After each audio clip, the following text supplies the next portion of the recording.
Hello, I'm Dr. Dennis McKenna. As always, I'm joined by Dr. Fred Venditti, our hospital system general director, giving you the update from Albany Medical Center. Today is Tuesday, June 2nd. We mentioned last week that on a going forward basis, we would change up the frequency and cadence of these videos, and we would talk about different topics. And in point of fact, we're going to start there today.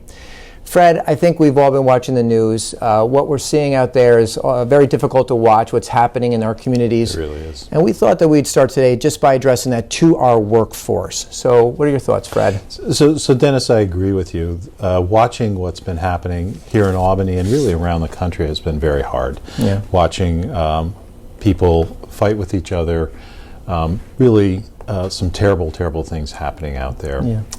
You know, I think it underscores that we have a long way to go in having a more just and equitable society, but it doesn't seem like this is the way to get there. Yeah.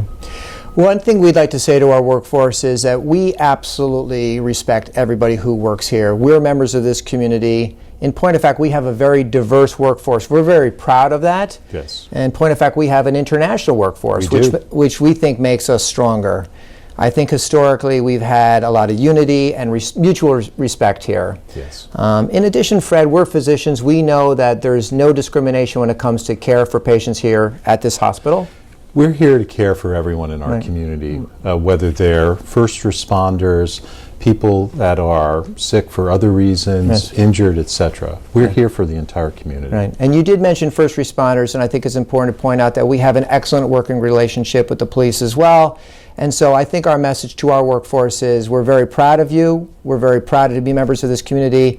We're going to keep talking about this going forward, but today we'd just like to say that we're going to be part of this dialogue going forward. And I would just emphasize, Dennis, that we're proud of all of our workforce, every single one of them. I absolutely agree with that. All right. Let's jump into the numbers. These are graphs that you are familiar with, and we have a couple new graphs as well.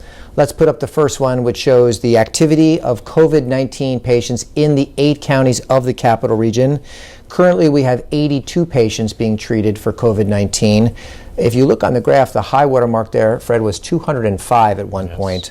And the number of patients who are in an ICU currently is 10, and that number is also among the lowest it's been. Next, you can see one of the graphs that looks familiar to you, but we're going to split these graphs now because the information sometimes is getting a little bit more difficult to see as the dates ran out. So this first graph represents the new cases that are coming into the hospital, which are represented by the blue vertical bar, and then below that line would be people who left the hospital in the green bar. And Fred, we can see over the last couple of days we have more people leaving the hospital than coming in. Yes, absolutely, Dennis. Our census is going down. Which gets to the next graph, and this is the purple line that we've talked about in the past, and this is the hospital census, and you could see currently we have 37 people in the hospital who are being treated for COVID-19. 35 are on the floor, 2 are in the ICU. We currently have 1 on a ventilator. If you look at activity since Saturday, we've had 2 come in, 2 come in, 1 come in, and then 1 come in over the last 4 days. Now, Fred, of the 37, I think 16 of them are ready for discharge, which gets to that dashed purple line. That's right, Dennis. 16 are ready for discharge, but because they remain COVID positive, can't go back to their homes, which are primarily nursing homes, and a few of them to group homes. So if you look at that dashed purple line, that's the census in the hospital of COVID-19 people who still need the treatment of the hospital, and that number then would be 21. That's right. People who are still sick, Yeah. acutely ill. How are we doing in the region? So, Dennis, in the region, we're tracking the same way. So the total today on our daily call with the other 11 hospitals continues to go down.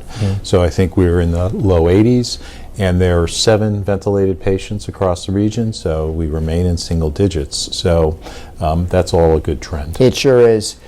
There are publicly available data sets and graphs that you can go out and look at. We look at them as well. They're published by the governor's office. And there's something called the Capital Region Early Warning Monitor. So let's put up 2 of those graphs. Fred, there are 4 broad categories that they look at for data. They are testing and tracing, new infections, severity of infections, and hospital capacity. And I want to highlight 2 of those today just to give you some more good news, as we say. If we look at this next graph, this is new cases per day, and this is a 7-day rolling average. And you can see that currently in the Capital Region, which represents 8 counties, 2.78 new cases per day, which is really an incredibly low number. Very small. Yeah, and you can see on the graph how that is coming down. Then the question is, okay, of the people who get COVID, how many end up in the hospital? So this next graph shows new hospitalizations per 100,000 people. Again, it's a 7-day rolling average. And Fred, you can see on this graph, that number currently is 0.4. And we have to keep that number under 2 in order for the region to be able to move forward with opening up businesses. So we're well under 2. So what the graphs are showing, Dennis, is that the infection rate and the number of illnesses is declining, and declining substantially in our region, which is all very good. For sure, for sure.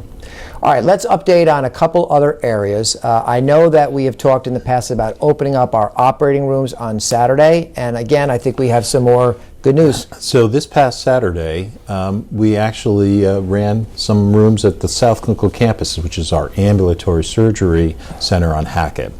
Shout out to Dr. Mousakis and the whole group that operated that day. They actually operated on 15 children. Yeah. These are kids who needed tonsil, adenoid, or ear procedures. Everybody did great. They all recovered pretty quickly and left by the end of the day. This is something we're going to continue to do. I think this coming week there are going to be a number of eye procedures done there. These are all people who've been waiting a while to have this work done, and so they're very grateful that we have this opportunity for them. And this is clinical and non-clinical people. These are people who need to be registered, but then you also need surgeons, nurses, anesthetists, the full team, people to clean the room. Yep, absolutely. So good. it's a great effort on everybody's part. And we'll be doing it again this coming weekend, This coming for sure. weekend, and I'm told that we're now booking cases into July. That's great. Which is very, very good. That's great. Let's get an update also on visitor activity in the hospital. We had talked about how that's important for people to have loved ones come in and see them, and I know that we've been doing this now for about 2 weeks, and how's it going? So the pilot has been going very well. So we're having about 100 visitors a day come and see loved ones here in the hospital. There's always a bit of a line to have them come in. They have to be screened. We have to give them masks. We have to make sure they're the right folks coming in, all that kind of stuff. But they've been very patient. They've been very good waiting online, doing their 6 feet social distancing, etc. So today, actually, we filed some information with the state. They'd asked us to tabulate some information on how well this has gone, and then they will use that from the 16 hospitals across the state to come up with some new policies on visitation. So that'll probably be something we'll hear about next week. Wonderful, wonderful. Also, the region is going to go into phase 2 tomorrow for businesses. Any impact to how we do things here on this campus? No, Dennis, I think we're still going to be functioning the way we're functioning now. Excellent. But it'll be good for the community to open up a little bit more. It sure will. Last item, I had the great opportunity today to read a book on Facebook. And I would like to thank the United Way of the Greater Capital Region for giving me the opportunity, and Peter Gannon. So I read The Creaky Old House, Fred. It's one of my favorites to read to my kids, and I did that. And it's a good reminder to our young readers out there that it's important for them to still be reading and still be participating in school activities. And this was just an opportunity to read a book to them. It was fun. We should get you a chance to do it. I'd be happy to. All right. I'll pull out one of my favorite. Peter, give Fred a call. All right. All right, good. So that'll be the update from here today on Tuesday. As I mentioned, the cadence and the frequency of these will change. So please, if you're an employee here, watch for your emails and you'll see those videos appear. Very good. Yes. All right. So we'll be back again soon. We ask that, as always, you please take care of yourself and please take care of each other. Thank you.